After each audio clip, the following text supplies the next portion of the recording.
in the men's section playing on board 1. So because Magnus has started really badly, and therefore he never been the leader. And we all remember that he always plays on board 1 as per agreement with Norwegian media. And finally Magnus climbs up. I was expecting this match on the last round, honestly. Yeah. So it's Vladimir Fedoseev from Russia against Magnus Carlsen from Norway. E4, E5, knight F3, we have this Knight on the F3, board. knight C6. And this, I would say, means that Magnus gives a lot of respect to his opponent, answering with E5. Because you remember what he was doing yesterday when he was playing strong players still, but when he was not doing all that good, he was playing some really weird openings like D6, G6, something like that. Now it's a serious business. He goes for E5, and Roy Lopez has played A6. And seems the Carlsen is the only person so far who can stop Fedoseev. We don't know. Yeah, but it's just still that no lose after 11 rounds. all the others failed to beat Vladimir Fedoseev. And Rauf Mamedov, I had a chat with him during the break. It turns out he was winning a couple of times. He was winning a couple of times in this game, which you can expect with his opponent's king being on G4. But in the end, it was Fedoseev to make an easy win. Right, so rook E1, B5, bishop goes to B3, and D6. So no Marshall from Magnus Carlsen. I mean, one of the lines you expect him to play would be castle and then to go for this D5 sacrifice. No, this time he plays D6, C3, castles, H3 I assume. No, it's actually not H3 but D4. So Fedoseev goes for... I'm actually not sure what's considered to be the main line nowadays, because a lot of people prefer to play an early D3, like 6D3. Some still go for the classical H3 in this position, but D4 is of course a possible move. Bishop G4, bishop goes to E3. Not that easy to, to get the play with black. I mean, Black's position is solid usually in this line, but to get the real fight going, it's something not very usual. Well, Magnus takes on D4 early, which is, I'm not sure what's considered to be the best move here. We can see on the screen Dingley Ren walking in the playing hall. Whom he's playing against? Can you please check the pairing, because seems that something has happened, because I don't believe that the game is already finished. So Dingley Ren has to play. Who probably did not appear on the board. What happened? Yeah, that's something really unexpected. I don't see the moves. Something really unexpected has happened. Maybe something happened. And also, when I was out, I saw some medical group. Here's Viktor Lesnichka. Something has happened. He is in the playing hall. And then this is his opponent. Yeah, they are leaving. We can't even read anything from their faces. Yeah, we will have to check what happened, what is the result of this one. Yeah, but it's really, really weird. Right, back to Fedoseev and Carlsen. So that's what goes on there. Knight went to A5 and knight BD2 played by Vladimir Fedoseev.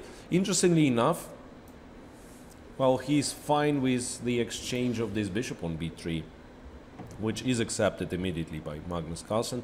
He takes the bishop. He likes to take. I mean, bishops are better than knights. A lot of people believe in that. And interestingly, knight B2, knight BD2 was played pretty quickly. Now Fedoseev has started to think. So, does it mean that he did not expect Carlsen to take? Because I would think that's the first thing you consider here. Like, your opponent goes knight A5, preparing C5, but also with the idea to take on B3. And then after knight B3, you allow knight B3, and after knight B3 you start to think. Well, the problem is that knight b3, knight e4 is of course unacceptable, and after queen takes b3, apart from other stuff, black has the possibility to take here, where you will have to recapture with the pawn, right? And who knows what's that? I mean, some knight h5s are possible with the idea to play bishop g5, fighting for f4 square. So already unbalanced position that early in the game. On the second board, yeah, just go quickly through the pairing. On the second board, we have Peter Swidler playing with white against Wan Hao. Both leaders with 8 points. Yeah, board followed 3. Anand Nepomniachtchi, 8 and 7.5 points. So 7.5 for Nepomniachtchi and 8 points for And we have Anand. first result on the board for 2 other players, Safarli, Eltach, and Mamedyarov. Made a draw. Draw, yeah. Okay, so draw for Mamedyarov and Safarli. On board 5, we have Rauf Mamedov, the To guy Rachmanov. who spoiled his opportunity to stop the leader, playing against Alexander We can Rachmanov. see these 2 players on the video walking to live in the playing area. Right, and yeah, I'm really just wondering what happened checking, in the Hungarian game. checking the other games. Well, it's a very, very interesting game between Artemiev and Korobov, somewhere lower. We are shown Swidler and Wan Hao. Let's see what happens here. Well, that's a very interesting opening line, which Peter Swidler has played as white against another Chinese, against Hou Yifan, the strongest female player in the world. So, was one of FIDE Grand Prix this year, I think in Geneva. So Peter Swidler has played this line and he has won. I'm not sure what was... Peter played Rook E1. Yes, now it's Wan Hao who is thinking. What I do remember, it's really, really tricky line. This one, black is fine if he knows exactly what he's doing. Otherwise, he runs the risk of, you know, getting smashed, as it happened in Swidler Hou Yifan. Swidler won the game quite convincingly.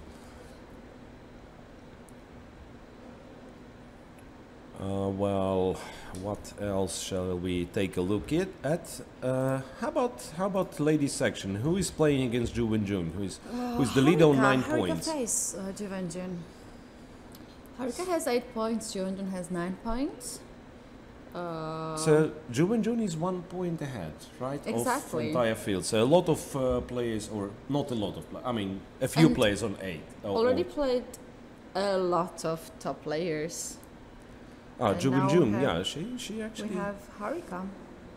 She actually already played quite a lot of, really, her main rivals, and I managed to figure out what the tiebreak is, because we were always discussing this, I think, but so I've asked what the tiebreak was. It is a direct encounter, the first tiebreak. So if 2 players share the first place or whatever, the first place matters, of course, then the first thing is a result between them, right? If it's a 3-way tie, then there is still a very good chance that they played against each other, all of them, so it's kind of a mini tournament which is counted. So for this, you know, you can play the whole tournament very well, but if you lost in the last round and your opponent catches up with you, he will have the better tiebreak. Yeah. Let's remind viewers the first prize in female section is $80,000 in both Rapid and Blitz.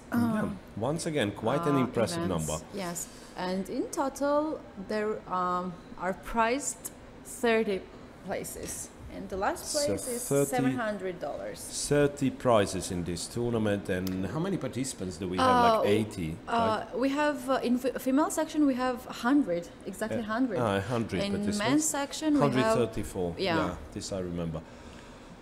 Well, an interesting line played here as well. It's an English opening with, I think I remember this being played by Jan Nepomniachtchi with white, that's I'm sure, and maybe there were some other games. This position is well In known. this tournament, or?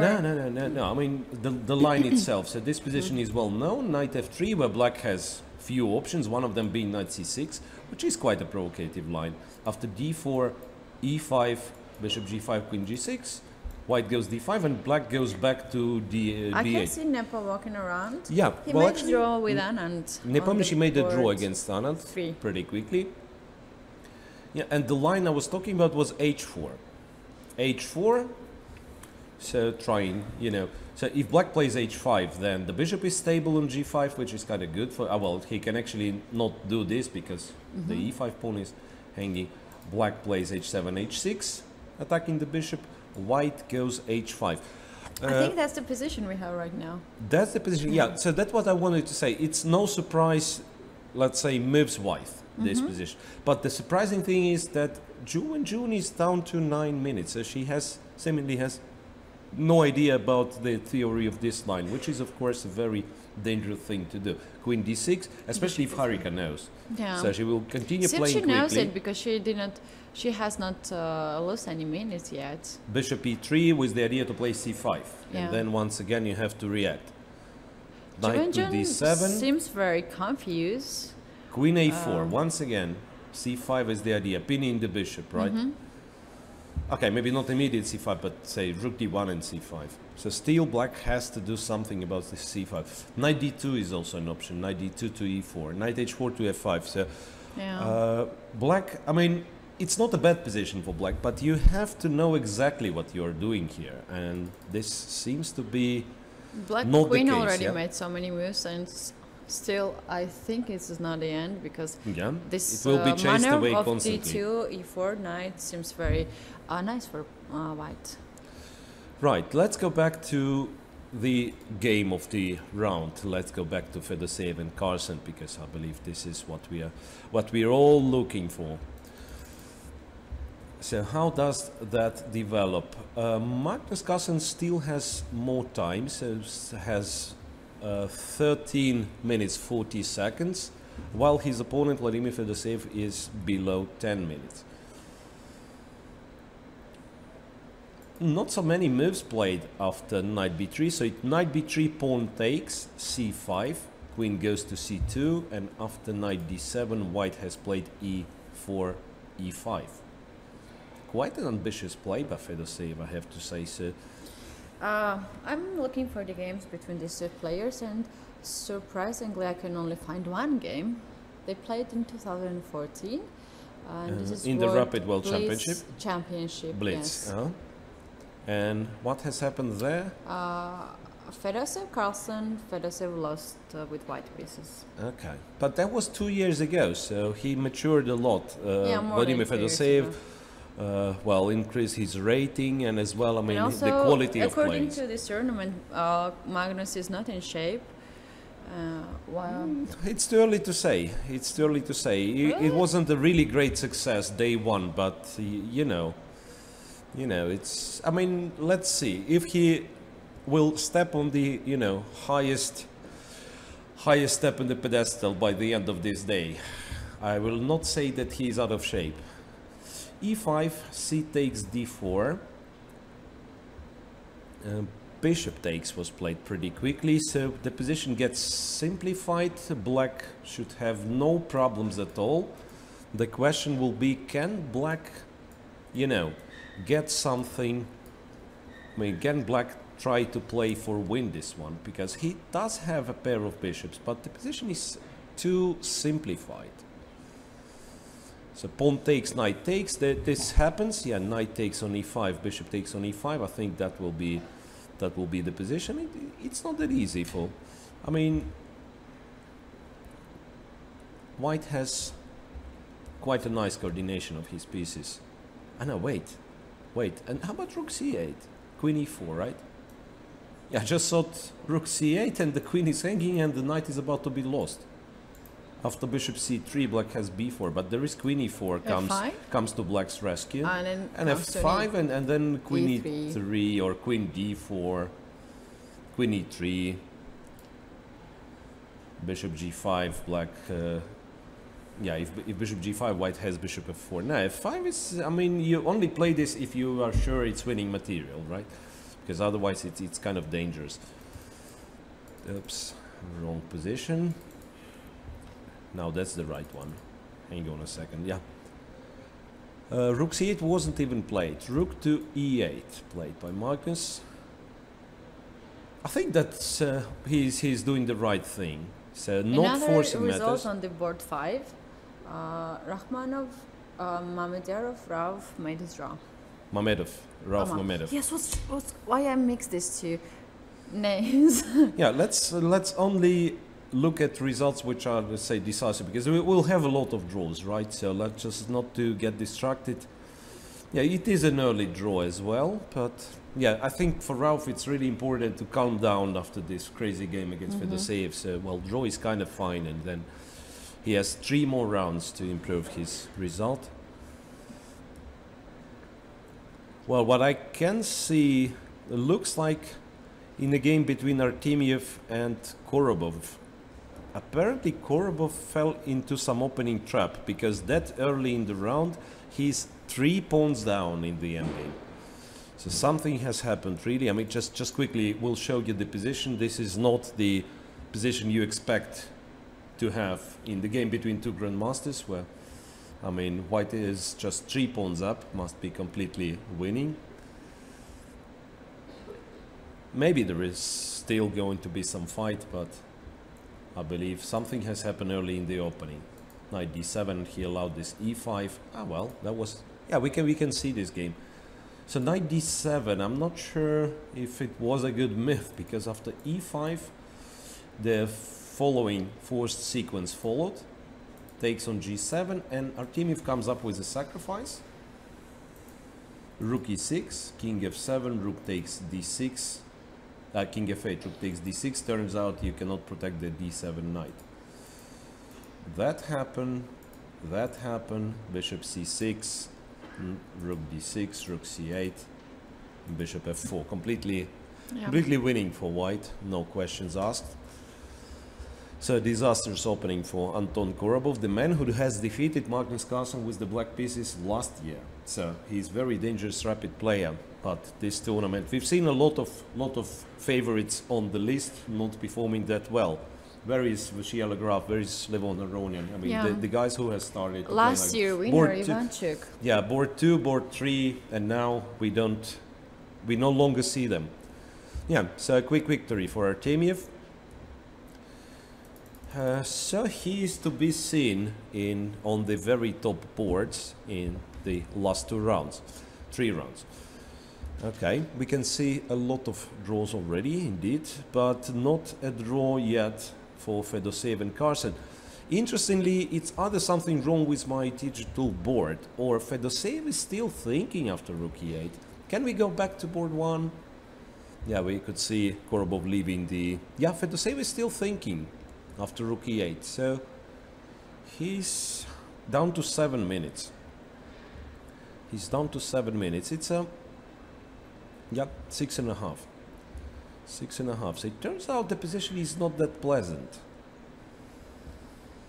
Knight f1, perhaps? No, bishop goes to c3.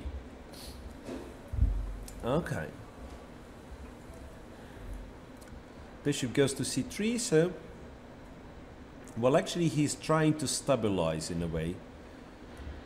Right, so if black doesn't react to bishop c3, he will probably play b4 and then get control over dark squares. The bishop is stable on c3, then he will try to put the knight on d4 and c5. And if black plays b4 himself, then... Well, I'm actually not sure what happens in this case. Back to e5. He's getting the square for the knight. That much I can understand. But still, the b pawn will be fixed on light squares. Potentially, you know, if we are talking about some endgame somewhere, right? This pawn is always a weakness. This pawn is always a weakness. So I don't quite like bishop c3. Let's see.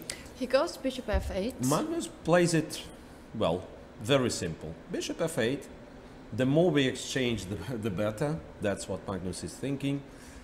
Now white is allowed to play b4. Now white is allowed to play b4, but maybe not immediately actually, because here black can take and come up with this. I think once again it's better for black, because if you take, it's b4, bishop goes, rook to rook a5 is a possibility, right? Queen a5. I just mean it's symmetrical position. No, rook a5 wasn't a possibility because it was bishop c7, no? Queen c8. Bishop c7, queen c8. Queen e4. Oh, bishop is protected. I mean, it's a possible move. It's not winning, like yeah, it's not like white will win material or something. So far, after bishop f8, Fedoseev has played h3, which is a useful move, of course, making a luft for the king. Bishop goes to h5, so bishop will be put on g6. And perhaps Magnus keeps in mind that he will need f7, f6 somewhere, just to, you know, to take the diagonal from this bishop, and then bishop can go to g6 or f7. So I still like black's position. I think it's quite unpleasant for Fedoseev already after only 20 moves. And the time situation, so Magnus has twice as much time as his opponent. Fedoseev down to 5 minutes only. Queen to f5, which practically forces black to go bishop g6, but I don't think black has any... we can see on the clock, Fedoseev has 5 minutes, while Magnus has 10 minutes on the clock. So bishop g6, I guess, and I'm not sure what's the plan for Fedoseev here. Well, maybe just to put the queen on f3, because I thought of some trades like taking on e8, going queen e5, but first of all, black is not forced to trade the queens, and even if he does, he's still somewhat better. So, looks like Fedoseev can only... I mean, he's kind of trying to make a draw in this case, strangely, with the white pieces. Right after the opening, it's already very, very pleasant for black. Queen to f4.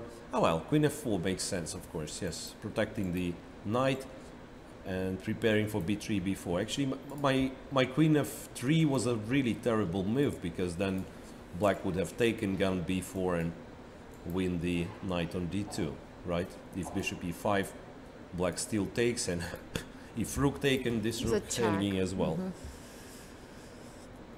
So queen f4, getting control over dark squares. But still, I think Magnus's position is quite good. He can swap the rooks on e1 and go a5. Maybe that's what he has to do. Yeah, he took the rook. He has let's see what he's gonna play. Has taken the rook. Guess rook takes, yes, and yeah, a5. White most likely will play b4. He doesn't want black to play b4. So. And then he's going queen d7. Yeah, he goes queen d7.